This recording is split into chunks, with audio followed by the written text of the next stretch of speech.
Hi everyone, welcome to Timeless Tapestry. I'm really glad you're here. Let's dive into a story worth remembering. My name is Lena Hayes, and if there's one thing I've learned, it's that love doesn't always end the way you expect. Sometimes it slips through your fingers quietly. Sometimes it shatters like glass. And sometimes, it leaves in the middle of the night without a sound. But before all of that, before the silence and the empty pillow and the note that changed everything, I was just a girl who fell in love with a boy who laughed with his whole face. I met Marcus when I was 22. I was working at this tiny bookstore downtown. He came in on a rainy Tuesday asking for a book he couldn't remember the name of. Typical Marcus, terrible with details, but somehow, still charming. I found the book for him, eventually, and before he left, he asked if I wanted to get coffee sometime. My hands were shaking when I wrote my number on his receipt. One date turned into three. 3 dates turned into late-night talks on my kitchen floor, barefoot and eating cold pizza. He wasn't loud or flashy. He didn't sweep me off my feet with grand gestures. He just showed up. Every day. Even when things were messy. Even when life felt heavier than either of us could lift alone. He showed up the day I lost my job and cried in the laundry room. He showed up with takeout when I forgot to cook. He showed up with jokes when I stopped laughing at my own. And on the days when I didn't know how to explain what felt wrong inside, he didn't ask for answers. He didn't push. He just sat next to me quietly, sometimes with his arm around my back, sometimes just close enough so I could feel his presence. And when I finally found the words, even if they came out scattered and shaky, he always said the same thing. I'm not going anywhere. We'll get through this. Together. He made the hard days feel less heavy, not because he fixed anything, but because he never let me carry it alone. That was Marcus. That's what love looked like with him. We didn't have a perfect life, but we tried. Marcus wasn't the type to plan grand gestures or movie-style proposals. One night, we were sitting on the kitchen floor, eating leftover pasta straight from the pot, something we did more often than we should have. He was leaning against the fridge, talking about everything and nothing, and then suddenly, he got quiet. He looked at me, really looked at me, and said, "You know, I don't need a big moment to know this. I want you. Forever. Just like this." I laughed, thinking he was joking. But then he pulled a ring from his pocket. Not in a box, just sitting in his hand, warm from being there all day because he'd been too nervous to bring it up. No fancy spot, no speech. I just want to build my life with you.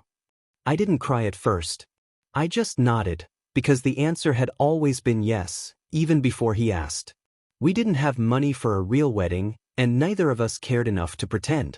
So that quiet Tuesday afternoon, we stood in a small courthouse with 2 of our closest friends and my sister holding her cheap camera.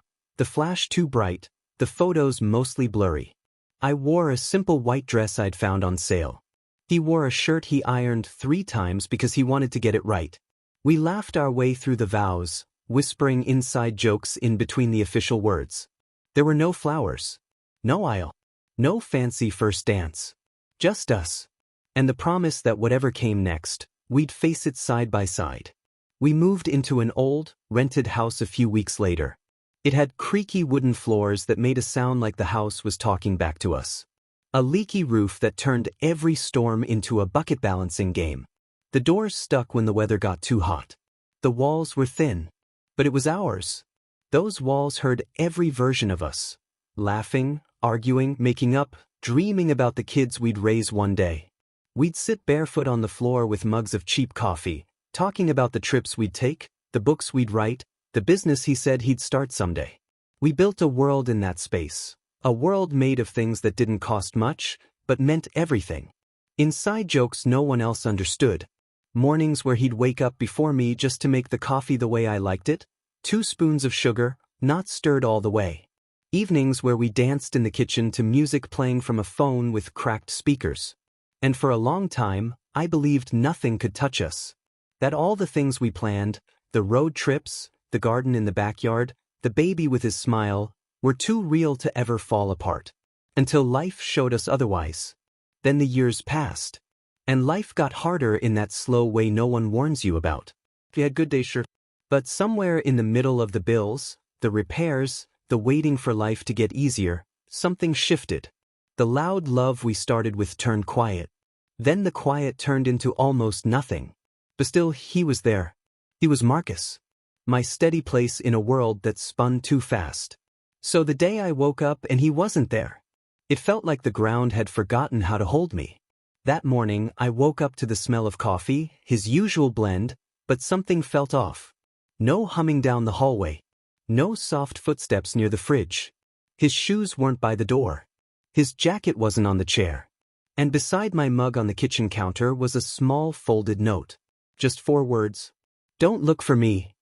I stared at it for what felt like hours. I read it again. And again. No explanation. No goodbye. Just a quiet exit from the life we were still supposed to be building together. At first I thought he needed space. Then I thought maybe he just stopped loving me and didn't know how to say it. It was easier to think that than anything else. I didn't chase him. Not right away.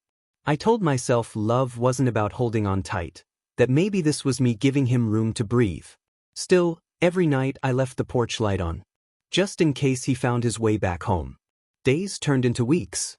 Weeks into months. I learned how to pour 1 cup of coffee instead of 2. How to sleep on just one side of the bed. My friends told me to move on. My mother said men leave when they find something better. But Marcus wasn't like that. He wasn't impulsive. He wasn't cruel. He was quiet. The kind of man who carried his storms inside. Sometimes I would stand in the doorway of our bedroom and imagine him there, humming off hair a mess, smiling at me like he did all those years ago. Other times, I dreamed of him walking down a long road, his back to me. Always walking. Always carrying something I couldn't see. Then one afternoon, a letter came. No return address. But the handwriting told me everything. Marcus. My hands shook as I opened it. He wrote, Lena, I know you probably hate me. I would too. But I didn't leave because I stopped loving you. I left because I didn't want you to watch me disappear. He wrote about the hospital visits I never knew about. The doctor who spoke the words he couldn't repeat to me himself. Pancreatic cancer. Stage 4. Months to live. Maybe less. Every time I looked at you, he wrote, I saw the life we weren't finished living. I couldn't stand to tell you those dreams were running out of time. I read his words until I couldn't see through the tears. I took only what I came with, my love for you. Always, Marcus. I called every hospital, every hospice. I drove for hours to places he might have stayed. But he was gone. Like he'd planned it all from the start. Like he wanted to disappear completely, just so I could keep on living. Months passed before the call came. An unknown number. A quiet voice asking, Are you Lena Hayes? Yes. I think you should come. He's been asking for you. I packed a bag and drove through the night. The hospice was small. Quiet. A place meant for endings. When I walked into his room, he was thinner. Paler. But those eyes, the same deep, steady eyes I'd fallen in love with, were still there. He looked up at me and smiled weakly. I told you not to come. And you thought I'd listen? I said, sitting beside him. He laughed. It was soft and cracked, but still his laugh. I didn't want you to remember me like this. I would have stayed, I told him. Even through this. I know, he said. That's why I left. I didn't want to take your life down with mine. We talked for hours, about the first time he saw me, the house we never got to finish repairing, the kids we didn't have but named anyway. Sometimes we didn't talk at all. We just held hands. And that was enough. When night came, his breathing slowed. He turned to me and whispered, Promise me you'll live. Really live. Promise you'll find someone who loves you the way you deserve. I cried and held his hand. Only if you promise to wait for me when my story's done. He smiled, that same crooked smile I had fallen for 12 years ago. I'll save you a seat. He passed just before dawn. Peaceful. With a small smile, like he was finally home. I stayed with him until the sun came up. I slipped his wedding ring off his finger and wore it on a chain around my neck. When I left the hospice, the air was still. The world didn't feel paused anymore. It felt like it was holding its breath, waiting for me to move forward. I drove home with the windows down and his letter in my pocket. The grief didn't leave me, but it settled, somewhere between the memories that hurt and the ones that still made me smile. Because Marcus didn't really take anything from me when he left. He left me with everything that mattered. A love that outlived goodbye. And that's the story of Lena and Marcus, a love that didn't fade, even when everything else did.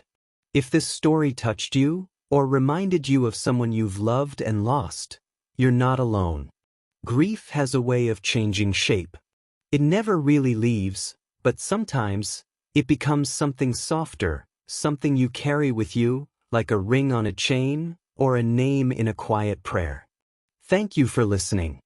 Thank you for being here, in this little corner of the world where stories still matter.